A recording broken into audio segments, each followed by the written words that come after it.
Today, we're going to be reviving the dead.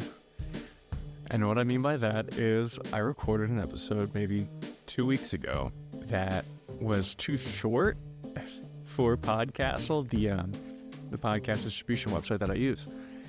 So every time I would try to upload it, it would say, no, it was 19 minutes. Perhaps I didn't talk long enough.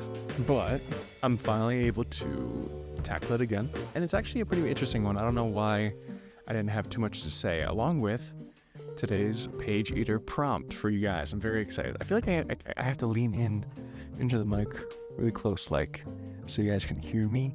But I know that isn't the case because I did the audio test and I'm just a little nervous. But today's core question is, if the story is told in the first person, is the main character aware of the reader? Now, if you're familiar with this podcast, we talk about this a little bit more than I'd like to, because I have a lot of things to talk about, and this one just keeps popping back up.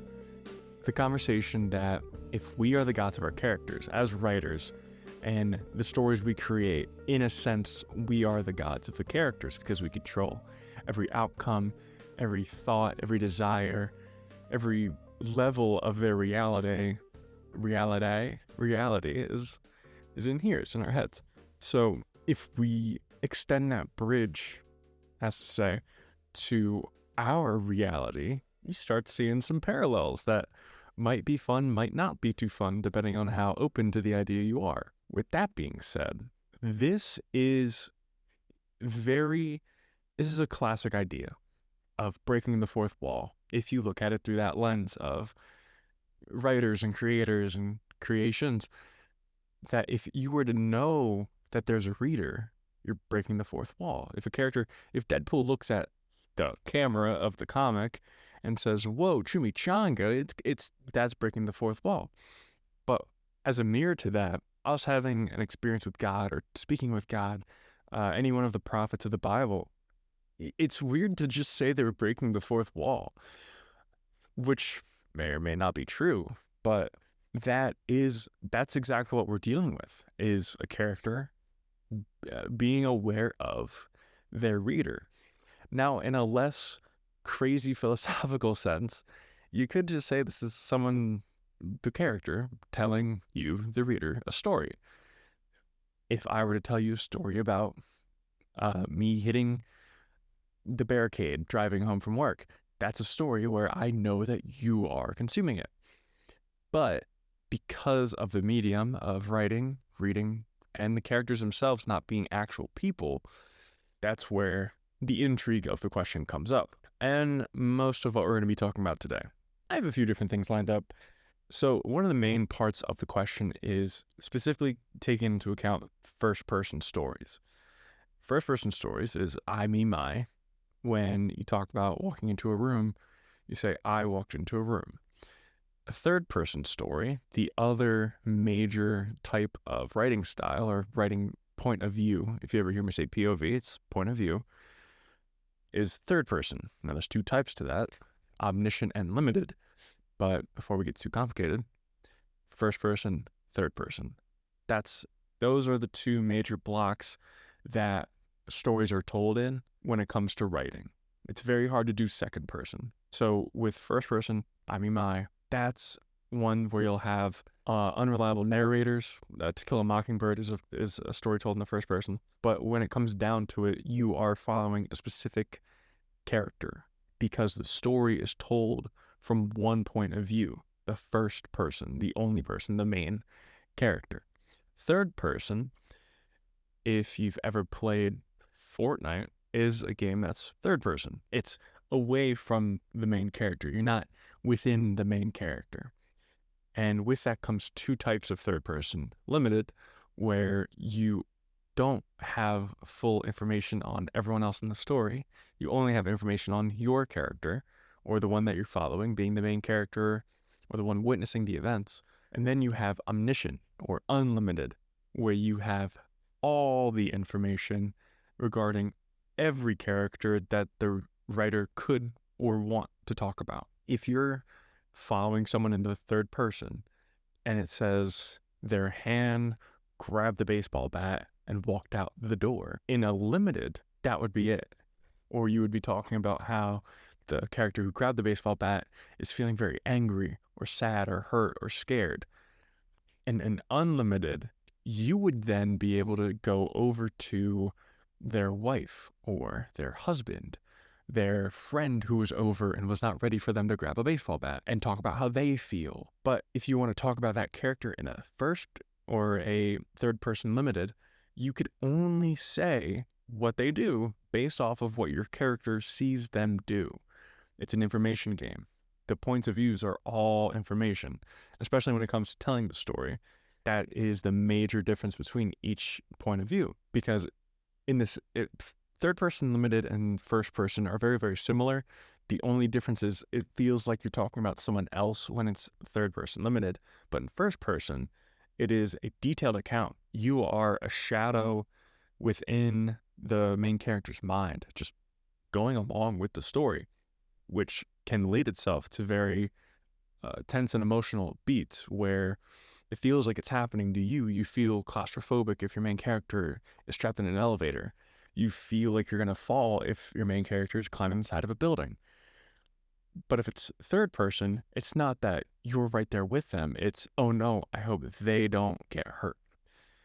And from my experience and the people that I've talked to, when it comes to choosing what point of view your story is going to be in, is all how they want to give out the information, but also how their minds naturally tell stories. Where I write in third person omniscient, just because I, one, like to hide information from my readers, where I could tell you what, let's say, Teresa's thinking about, but I don't want you to know what Johnny's thinking about. So I'm not going to tell you everyone's, but I'll give you some insight just so you feel like you know everything, but you really don't. Where I have writing friends who only write in the first person because they don't get the point of writing there or they or about someone else other than the main character, which is a very different view than I have, but still one that's very respectable. And the stories that they write are pretty funny. It's the writer's it's really the writer's choice to decide how they want to give out that information, but because it's also ingrained in the point of view of how you're going to tell the story, there's fun ways to play around with the information. So for example, in my story, Doppler House, it's third person omniscient. I'm able to jump between different perspectives of each character during certain scenes, and it's a very, very free practice. And through that, I'm able to set up stakes by really making the reader feel like they're there and describing the things that maybe the main character doesn't see. The best example of why I like third person omniscient is, I don't know if you've ever heard of this or if I'm even getting it right in saying it, but Alfred Hitchcock's example of how to create tension within a story, the bomb under the table. I'm going to make a note of that real quick. And I don't know, I can't remember if I saw it as a video or there was some sort of movie or documentary talking about it. But the first time they showed the scene, it was two women talking at a table over coffee. And it was a 5-minute scene. There wasn't really any weight to it. It seemed oddly spaced out. And then the table exploded and they both died. That was the first example. Second example on how to build tension was the exact same scene. It's just the camera was moved down by a foot, and under the table showed a timer connected to a bomb. And now there's suspense.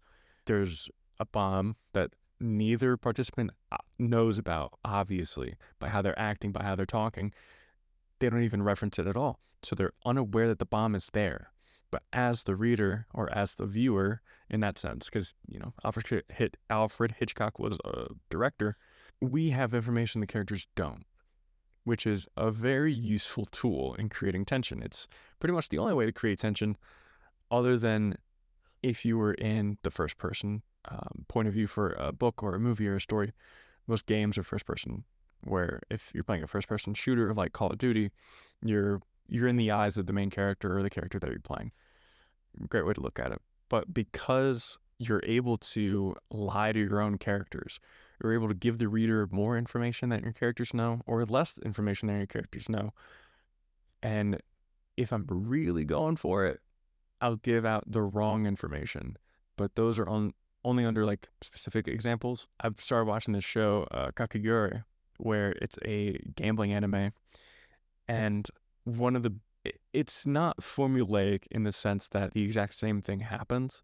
It's just that the main character, who is this girl who just really likes gambling, is so smart that she knows what she's doing the entire time, even though she's pretending like she doesn't. Because it's just a gambling game. That's all that's happening there. There's no fight scenes. There's no drama. Well, they certainly do insert some drama, but from a simple game of cards, what can you make interesting? The thing that they decide to do with her character is that she always knows more than the viewer. Always. There's never a second where you're like, oh my gosh, I know more than her. She doesn't know what she's going to do. She doesn't know what's about to happen. And even if you do feel like that, it's only to set you up for when they reveal that you actually don't know anything that's going on. She's had this plan down from the first little thing that you didn't even think was a part of her plan. She recorded the conversation. She rigged the cards. She saw through the cheat. Whatever it may be, she knows what's going on. You do not. And you're just there for the ride. And it's a perfect example of how third-person omniscient can be very exciting. But by ignoring the full view that third-person omniscient gives you, you're limiting that to your reader who's used to getting all the information. And because you're going through this practice, you're utilizing their expectation against them, which might sound antagonistic and you're trying to fight your reader, but you're, in telling the story, information and the rate at which you give it or what pieces that you give it are the main ways to build the tension and to build an intriguing story. Because you could just say, if you would take that scene of in the Kakaguri anime and explain her plan from the second it starts and the second she makes it, it's not an interesting show anymore. And it's not that you're watching for her explanation. You're watching to see how the hell she's going to beat her or how the hell she's going to win this one or if she's going to lose this one, because she does lose some. So it's not a situation where they're always going to win either. So you understand that there's a chance for them to lose. Okay, how are they going to get through this? And as the viewer, as the consumer, you're picturing yourself in this scenario. How the hell would I fare in this dilemma? And every time she goes through this meticulous plan that she thought of this entire time, and she has amazing memory and can tell the difference of the weight of a gun by 5 kilograms, or not kilograms, but 5 grams. And it's like, ooh, it's crazy. Obviously, it's a character, and every situation is completely fabricated, and you don't need to be in that situation. There's no one who could actually do those things. But it makes you feel kind of dumb. And it's kind of the reason you like watching it, especially if you're like me and you like to analyze the entire structure of the plot and break down characters and really put yourself in the moment of whatever you're watching, whatever you're reading. The feeling of like, oh, I don't know what I would do, gives you that same sense of fear of the character supposedly has of, oh my gosh, what do I do? And of course you have the other characters there to kind of give that out to you of like, what's going on? Oh my gosh. And then the girl that you're watching, the main character, is kind of just stone face and isn't giving you anything.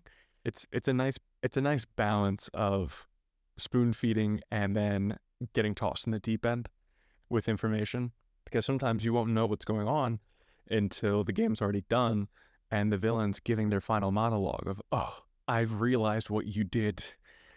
And you're like, well, now I super don't know what's going on because I don't even like this guy. And they knew exactly what they were doing the entire time. And I've been here for the exact same. What's going on? Why is everyone else smarter than me? And that's, you're watching something to feel that, which is crazy. But I just saw this movie, The Boy and the Heron. It's a Ghibli movie. It's the newest Ghibli movie. Very, very cool. I had a great time.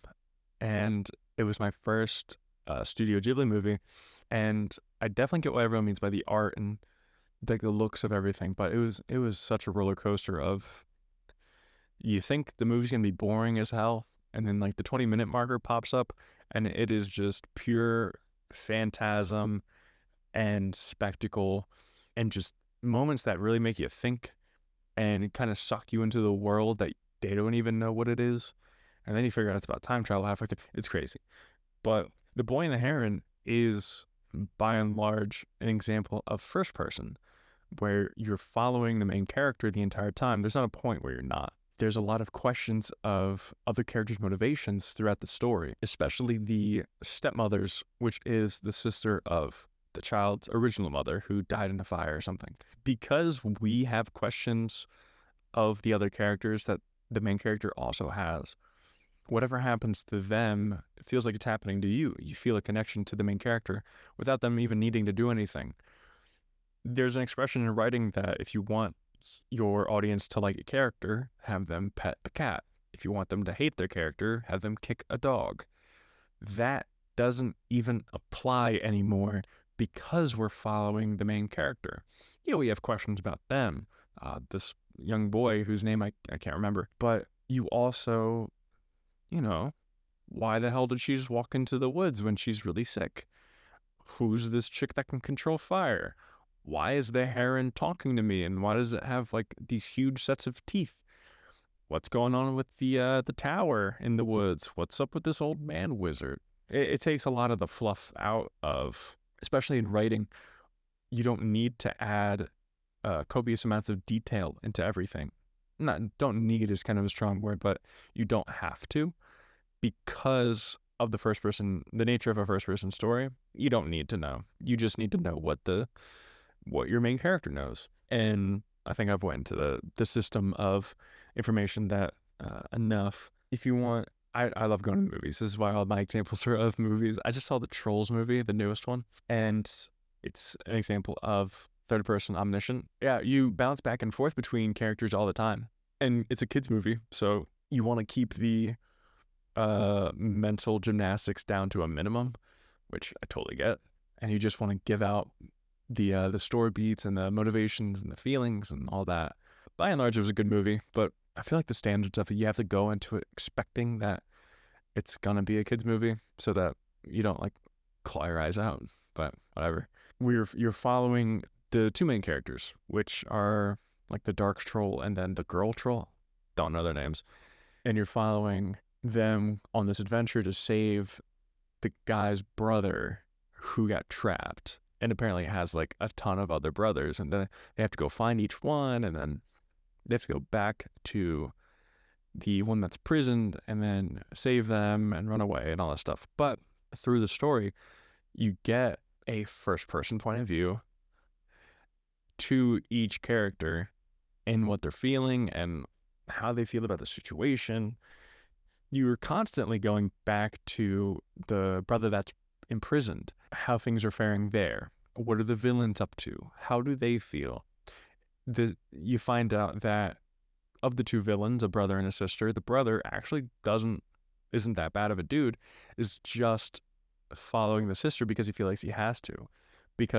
There's a big theme of family, obviously, because like the brothers show up and then, oh, you gotta do stuff for your family, yada yada. But to kind of reflect that message, which I thought was very a mature move to put in a kids movie, the main villains, the brother and the sister, reflect that. They're the inverse of that idea that you have to do everything to save your family. Because of how controlling and toxic the sister is, the brother is kind of enslaved to her because of his need to, or because he feels he needs to follow her and support her through anything and do anything for them, even though they're a horrible and malicious person that is literally sucking the life out of the troll's like big brother to gain talent because they don't have any. It's not that bad of a movie. But you get the point with the POVs. We can move past the POVs. The other parts of this question where, yes, because if you remember, we started this off with the question of, if a first person character is in a story, are they aware of the reader? Now, I would argue, if we're going to go all deep, existential, philosophical on this, that we are living a first-person life. And when we have an out-of-body experience, that's the closest thing you could attribute to being in the third person. But taking in the writers and God's theory, if we're living in the first person, do we know that our creator is there? Is that what faith is? And although I don't have the answers to those questions, I will say it would be the funniest thing in the world to be reading a book that's in the first person and picturing mentally that you're sitting down at like a bar or a restaurant and talking to your main characters. I would love to think that that's what I would do. I want to do that, and I don't, which sucks, but everyone has their own inherent way of reading a story and what goes on in their head and how they picture the story and all that. But if you don't have an imagination like that, I think it would be interesting to learn that if people actually do that, where instead of being in the setting of a story, your mental is that the characters telling you the story, which is completely plausible and doable because of the language used, I, me, my.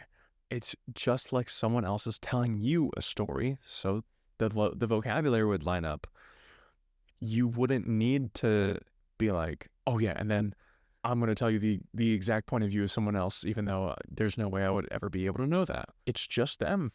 And the book itself would be the exact same as a retelling of the story if you were to go and just like hang out with the main character. So it's always an option. It's something I put in the core question itself, is that it's an option. It's totally an option if you want to do that. It's also an option to just pretend you're like a JoJo stan and you're always following the main character and you're kind of like the other half. You're like the person in the other person's mind. If you ever heard of that theory, that's also something that could line up, that there's like another you trapped within you that can't do anything to like change your outcome or change your behavior, which if you think about observers or listeners or readers, it's kind of like how that is, or the only thing you can do is watch and you can't really influence what's going on in the story. Just for some food for thought. And while we're talking about food for thought, I have another page eater prompt for you guys that I think is the best one yet. Teresa is a girl who's being haunted. Through a series of hints and clues and discoveries, she realized that the ghost has a crush on her. And while this is weird in its own sense, things get interesting when she is struck by a truck and murdered. And now she's able to meet her ghastly admirer.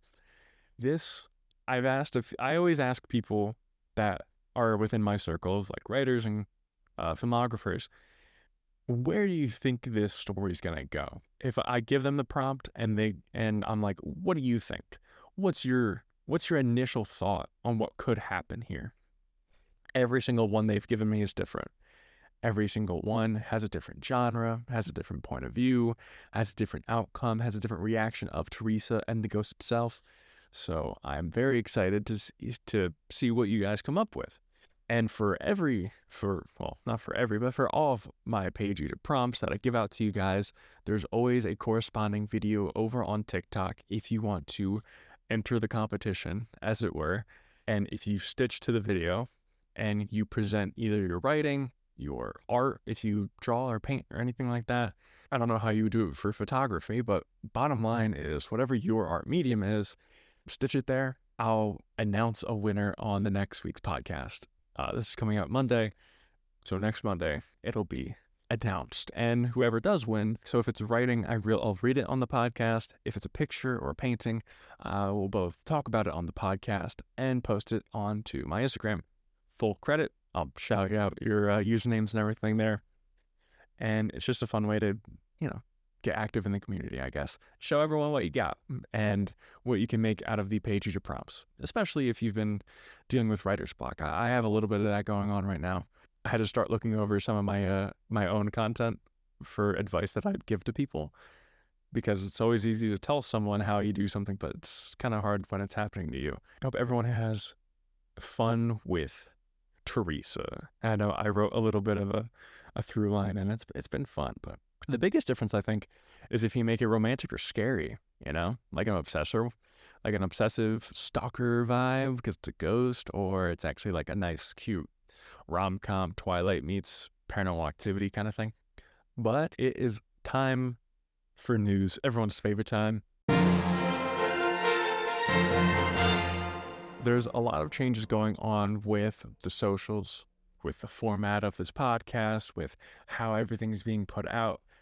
And I want you to guys know, I'm very, very grateful for your support, because things have been getting a little confusing. But I want to clear everything up just really quick. If you go into the description of this video on YouTube, you'll find a link tree for all of the Eat the Blank Page brand socials. I've split up my personal work and my personal one with Eat the Blank Page because, the vibe's different. The content is different, and it doesn't really match up with the kind of writing and the kind of things I want to put out over on Victor of Stories, because that's all horror and dark and disturbing and existential crises. And here is all inspiration, uplifting, and feel-good kind of stuff. And I didn't feel that they were of the same brand, so I made two different ones.